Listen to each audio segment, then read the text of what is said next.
Hey, how's it going, YouTube? How y'all doing today? I'm gonna be sipping my coffee this morning. I got into a car accident yesterday. Somebody rear-ended my truck on my way home from work, so I ended up getting home an hour late. I was keeping track of the Weather Channel yesterday just to see what was going on with this rain, and this rain was gonna miss us again. Rain chances went from about 60% down to about 20%. And so I just left it alone. I left that backfield alone because I said that, my belief is that I would rather have bad grass than zero grass at all. Because if I plowed that field up, I mean, that grass would be gone. And so, I got that, the backfield still needs to be plowed. But that backfield,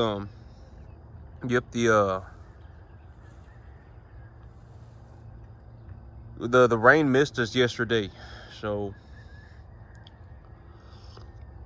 I was taking a look at this sweet plow. I gotta push the plow heads apart so that I can put the plow heads on there and space them correctly, so that when I drive the plow through the ground, it will sweep plow the ground uniformly. And so, the U-bolts are extremely rusted on there, so I may have to cut the U-bolts from the plow frame as well.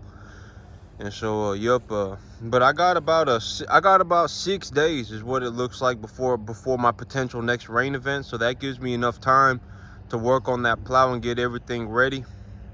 And that will also give me about enough time to grow this grass enough to where I can cut it for the cattle. And so this grass right here, this is sorghum Sudan grass.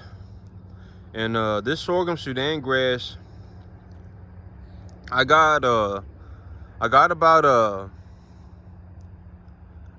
4 inches of rain on it, and it's been about 30 days. I planted this grass, so what is it today? It ain't been about 30 days. It's been about it's been just under 30 days. It's like May 20 something right now. We're late May, so it ain't been 30 days quite yet. So, but maybe about somewhere between 25 to 30 days. Is somewhere in that range. And this grass, it got about 4 inches of rain on it. I put about 100 to 125 pounds of nitrogen on it. And the reason that my nitrogen estimate is so wide, the reason I'm saying 100 to 125 is because I gave myself a nitrogen credit for plowing under the field. So before I had the sorghum Sudan grass on here, I actually had a field of ryegrass on here. And so when I plowed the ryegrass into the field, I just said I'm probably going to get about this much nitrogen back from the decomposition of the ryegrass. And so the nitrogen, I put about 100 to 125 pounds of nitrogen on here. I put about 35 to 40 pounds of phosphorus, as well as 35 to 40 pounds of potassium on this field. And then I put about 15 to 20 pounds of sulfur on this field. And so that's what this grass is growing on right now. And when I say on this field, I mean by per acre. So I put about 35 to 40 pounds of phosphorus, 35 to 40 pounds of potassium, 15 to 20 pounds of sulfur on this field, or on the per acre on this field. And it's been about 25 to 30 days. And I would say the grass is about 3 feet. It's about 2.5 feet tall. It still needs a few more days to grow, I think, for me to start cutting it. Actually, who knows? I ain't really took a ruler to it or nothing. I just knew that it needed to grow a little bit more. But every time I look at this grass, it's grown some more. So, I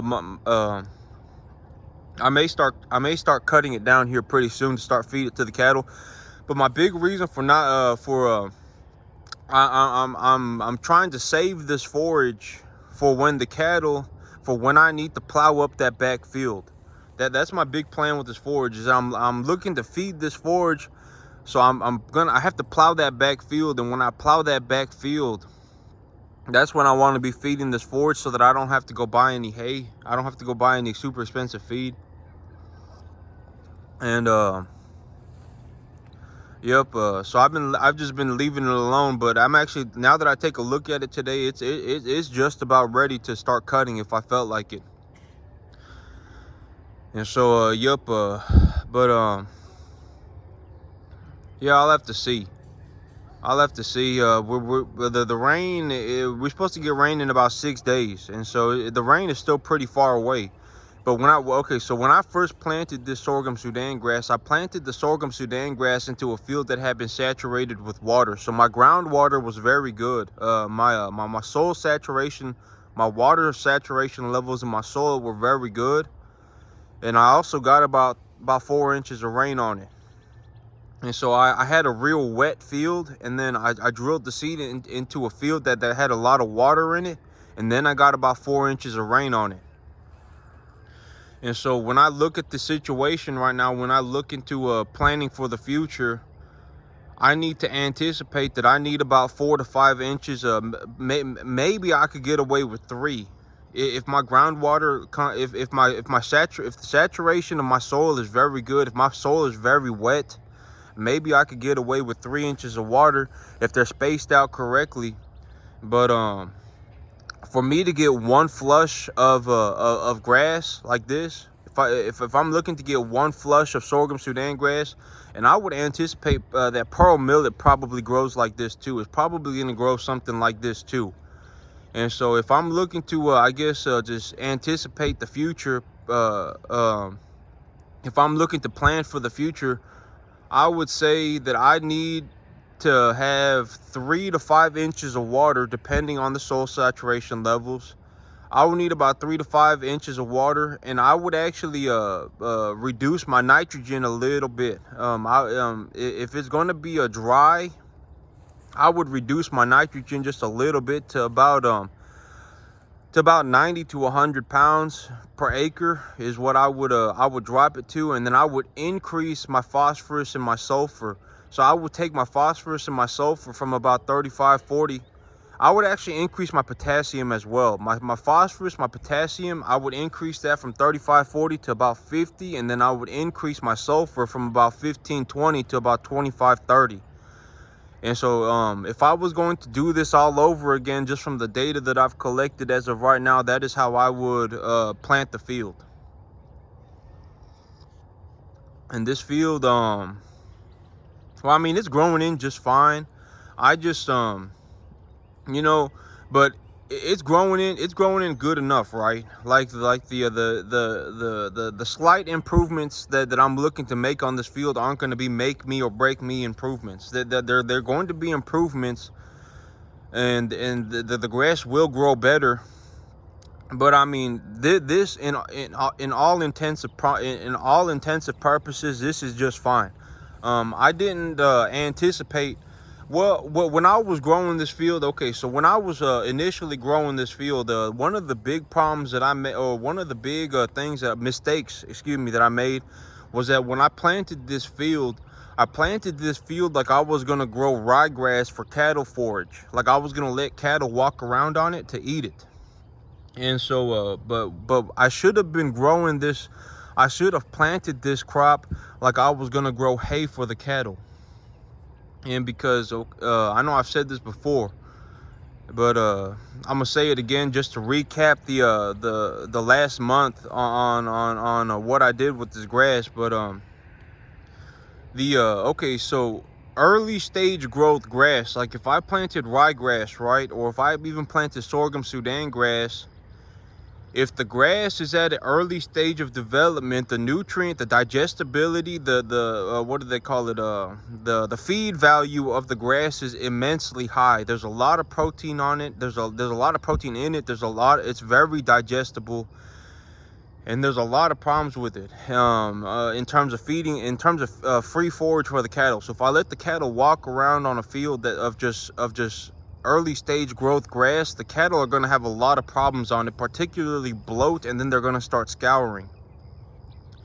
And so when growing forage for cattle, I need to reduce the amount of fertilizer that I put on the grass initially, so that when I seed the field and the grass starts growing in, the fertilizer will make the grass even more. It will increase the feed value of the grass even more. So it'll increase the protein values. It will increase the digestibility and everything. And so it'll make the bloat significantly worse, and it'll also make it'll make everything that's going on significantly worse.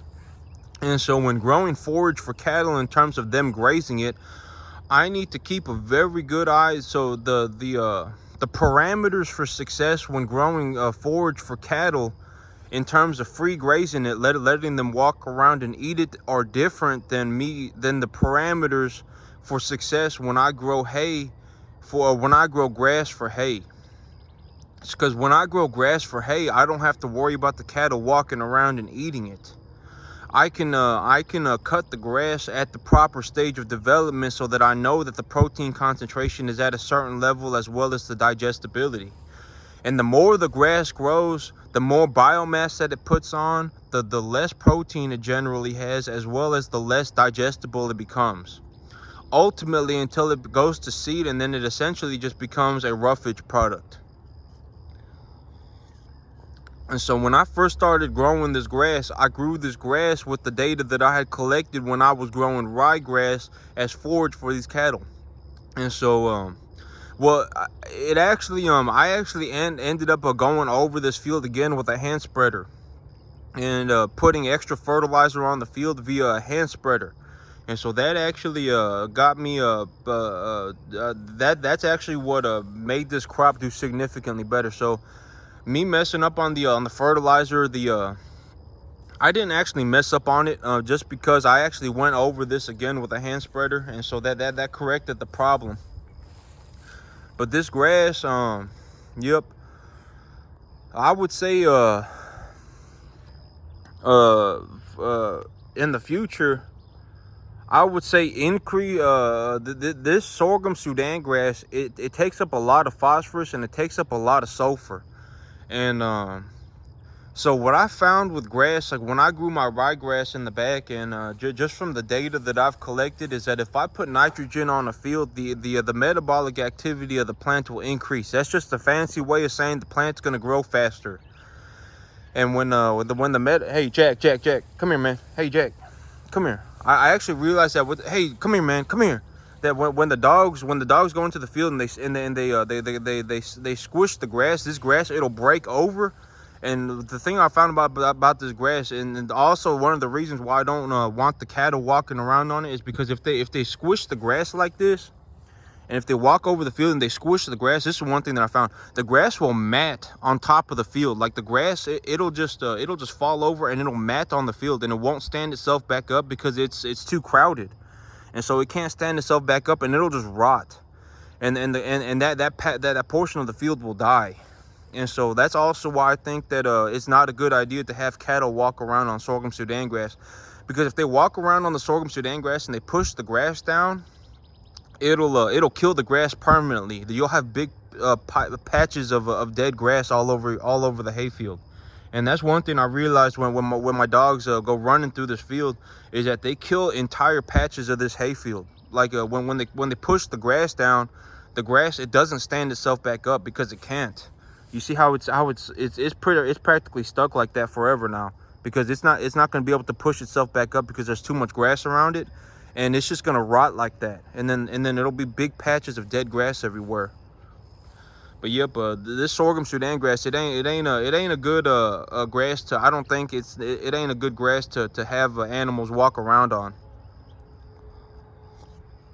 But yep, this sorghum Sudangrass, it takes up a lot of phosphorus, and it takes up a lot of sulfur.